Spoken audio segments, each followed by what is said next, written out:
Well, there has been some interesting developments in the Gambia with regard to the political issues unfolding in the country.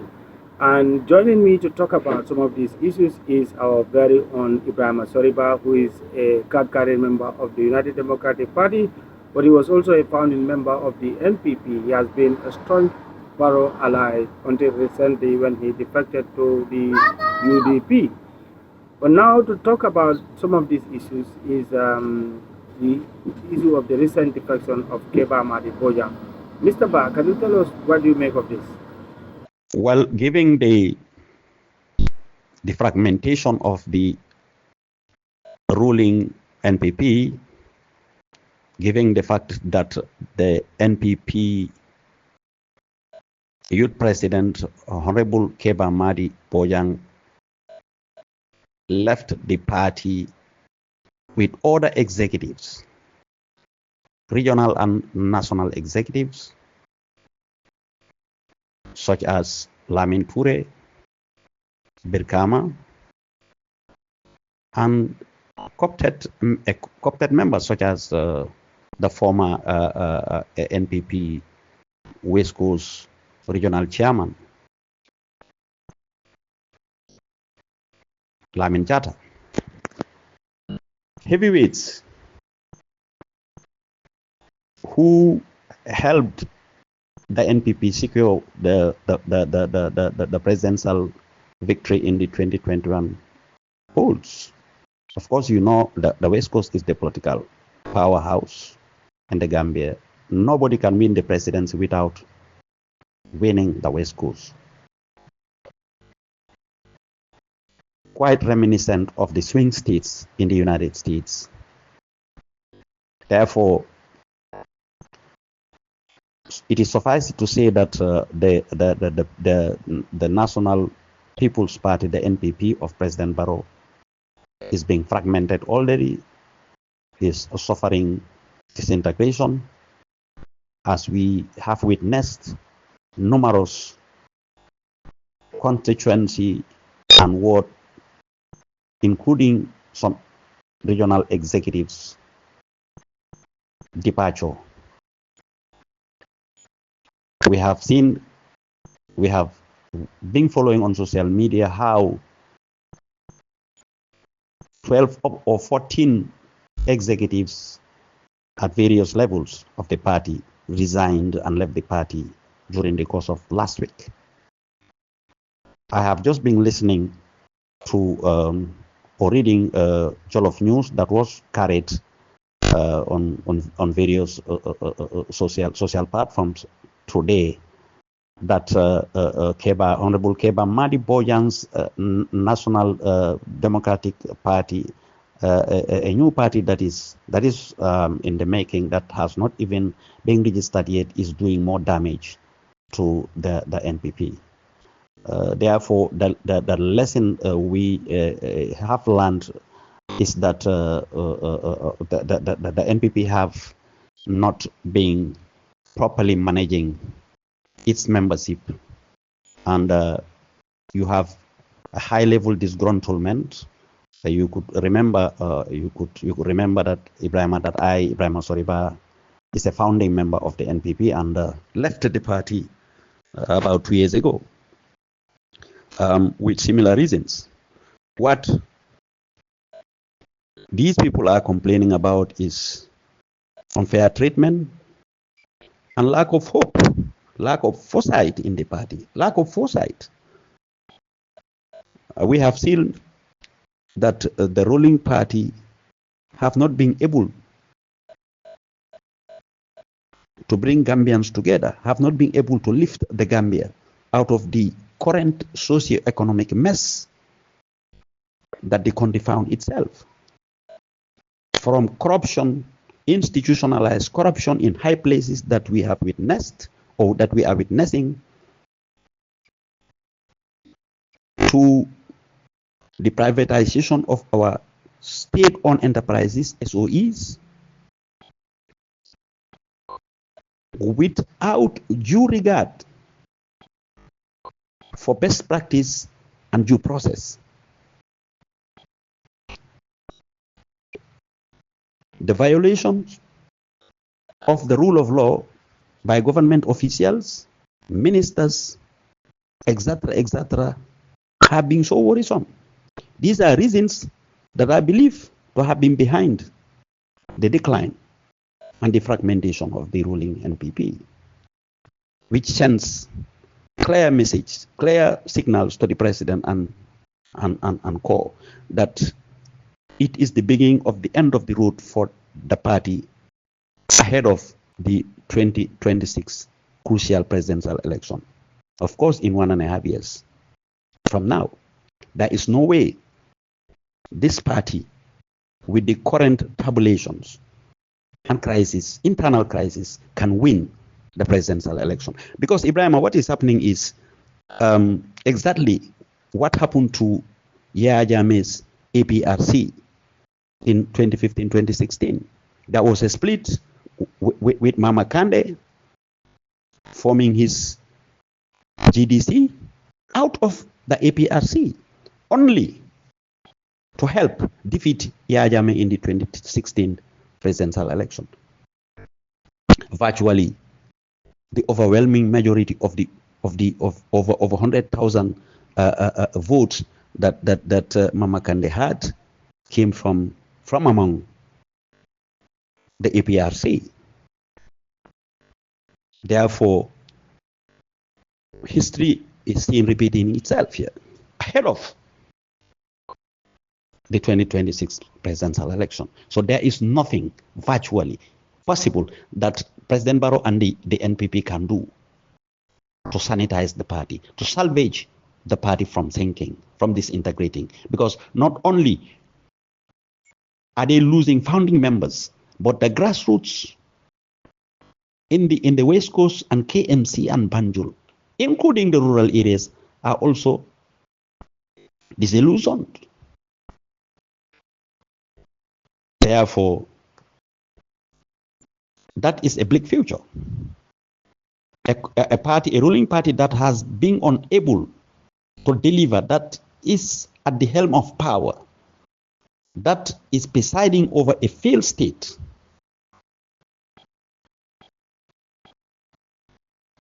obviously, I believe its membership, the genuine membership, would have no option but to leave the party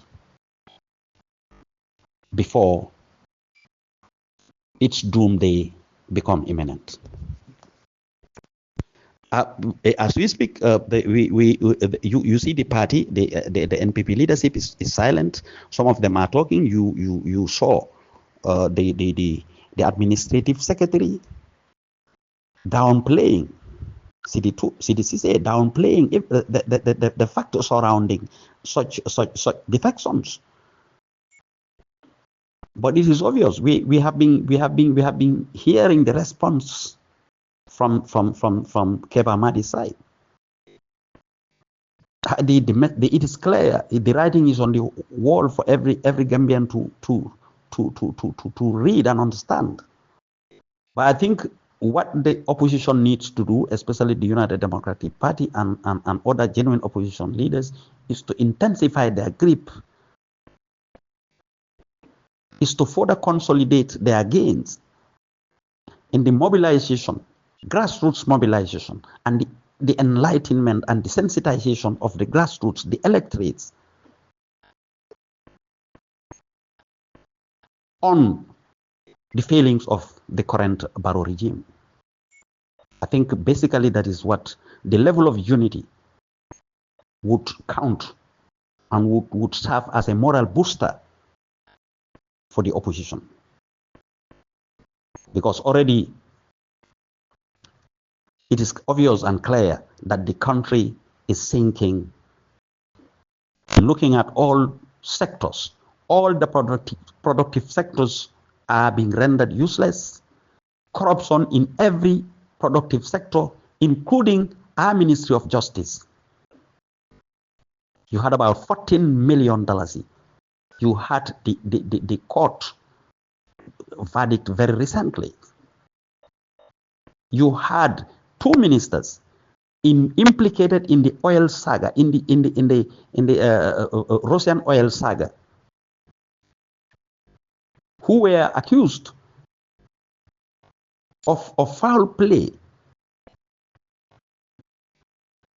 The oil saga that involved over $30 million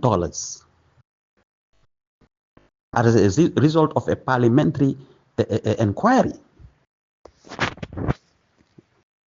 You heard in the news today, parliamentarians, including the NPP, the ruling party majority leader, and the opposition parliamentarians, being completely dismayed, expressing total disappointment on government officials, including the Minister of Finance, who are often violating financial regulations, who are guilty of disregarding financial procedures, due process, and best practice. It is disheartening to hear from the National Assembly, the legislature, the organ of government that is supposed to hold government, the executive, to account, to come out with such revelations, like we heard from the FPAC, the finance subcommittee of the National Assembly.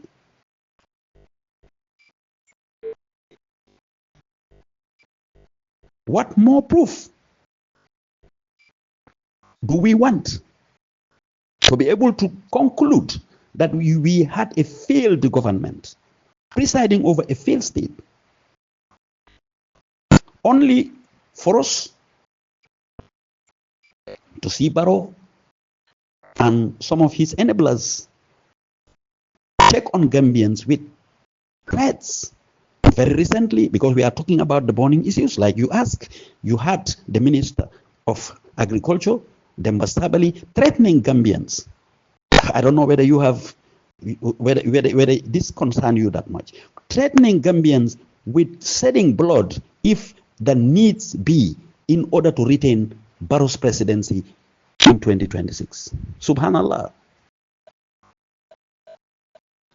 We had later on, a day or two after, you had Mamadou Sabali, the presidential special advisor, who is a civil servant, came forward in a meeting and threatened our Gambian civil servants and the police force, threatening them with sacking, with dismissals, or even imprisonment if they continue as to put it the way he sees it, if they continue to side with people who are rogue elements, who are intent on disreputing or destroying the Gambian state.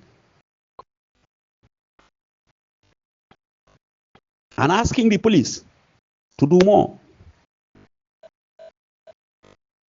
inciting, as if he was the commander in chief, the president or the vice president or the inspector general of police, giving them orders, asking them to arrest people to do their work as if they are not doing their work properly. These are serious revelations that Gambians are coming to terms with, Mr. Balde. Therefore, on a final note, the Gambian peoples are edged. And it is so much concerning, because the very government that is supposed to protect the people is supposed to be concerned about the socio-economic welfare of the people are becoming scary. Such government is becoming irresponsible. Well, thank you very much. Now let's move on to the rumor about the cabinet reshuffle. What do you make of this? There's also been talk that Mamma Kandeh could be in the cabinet, as what a lot of people, some people are predicting that he could be next vice president. What is your take on this?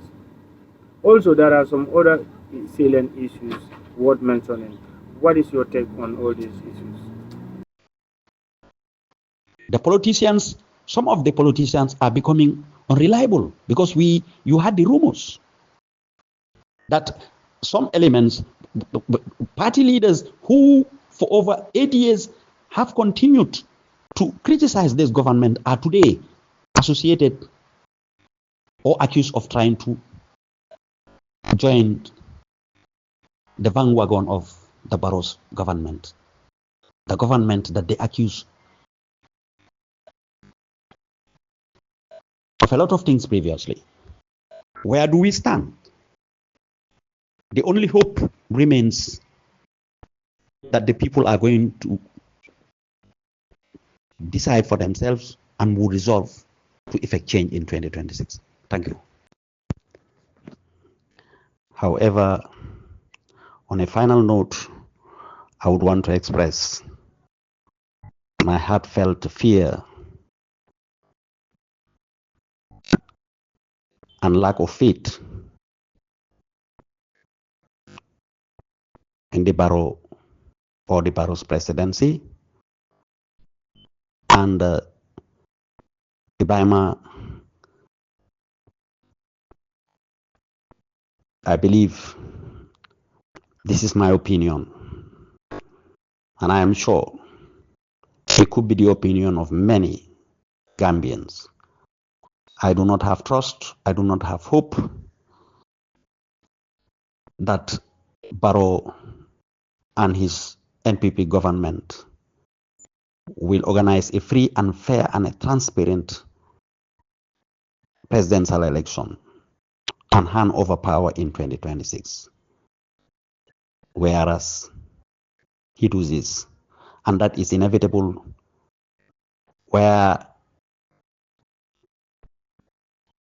a credible, free and fair election is organized in the Gambia, Barrow must go. Now the overriding and $1 million question is, how much is Barrow ready, giving his enablers who helped Yaya Jammeh, who were enablers of Yaya Jammeh for the past, or for over 22 years, who brought about the impasse that we Gambians went through in 2016 after the elections. Those are the ones in charge of Barrow's regime today, some of whom were in parliament in the 5th legislature, is it 4th legislature? 4th legislature, who extended the state of emergency to allow Yaya Jammeh to stay and mesmerize the verdict of the people, that is the electorate, that is the 2016 president election results that he contested shortly after accepting or conceding defeat, which brought about the impasse. Ebrima, Barrow has such elements around his presidency who will not allow Barrow to relinquish power. Barrow's economic crimes are so heinous, are such that Barrow would cling onto power beyond any reasonable doubt. Those were the words of the Agriculture Minister Demba Sabali, who said they would sweat for Barrow, and if need be, they would shed blood for Barrow, meaning insinuating that they might kill Gambians if there are any protesters, anyone who dare contest Barrow's continued and extended presidency through any means in 2026. It is heartbreaking to come to terms with such statements, scary statements from our executives. But the Gambian people are determined, in as much as these are fundamental issues, fundamental questions that for me, Ebrima Sorry Bah, as far as I am concerned, have not been giving answers. it is amplifiably expressed in the fact that Barrow, the Ministry of the Department of the Immigration Department, recently conducted a identity card issuance exercise in Mauritania. I just heard it in the news today that they are ready to continue the issuance of ID cards in foreign African countries. Is it Togo or Angola? I don't know. But we saw what happened in Mauritania recently. How credible, how secured, how reliable is this exercise? When Gambians are in the Gambia and have not been issued ID cards for the past 1 year, there was no issuance of ID cards, passports, driving license, and alien cards. Over a year or so. I have no faith. I am suspicious that they are trying to issue ID cards to aliens, to foreigners, in order to make it easy for them to win the 2026 presidential election. Because why? How constitutional is that? At some point, I believe I heard some opposition leaders talk about that, complain about that. Even though our opposition leaders have not sued the immigration department to court. And I have been calling for that.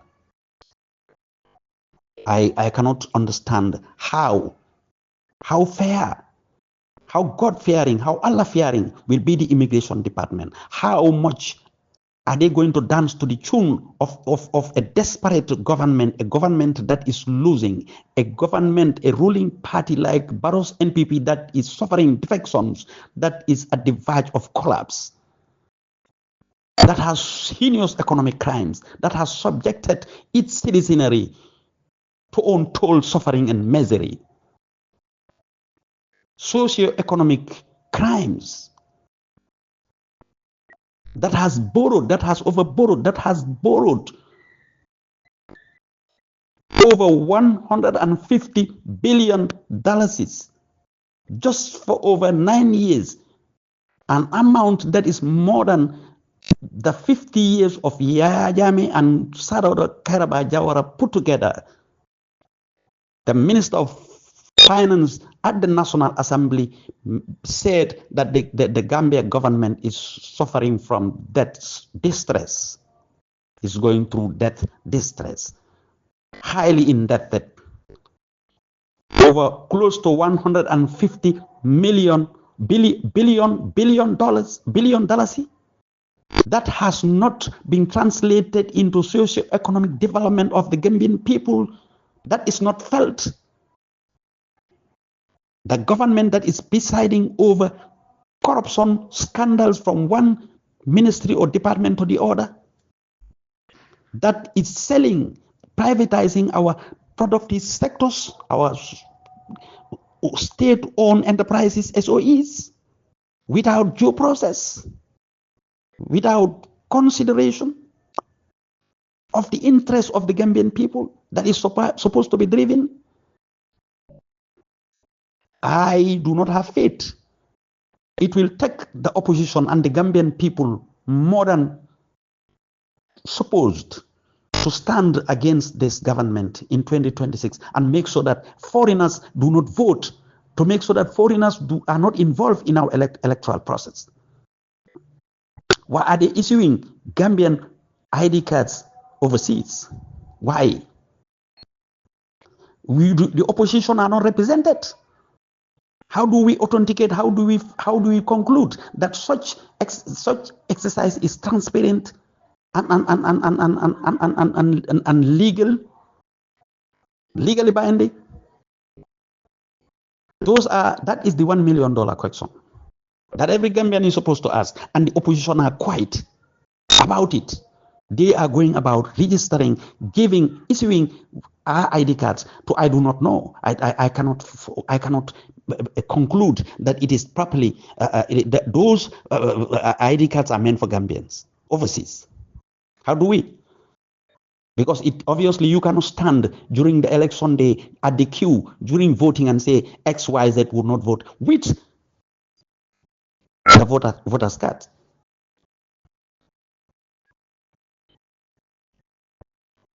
Anyway, I think the Gambian people and the opposition have a lot to do.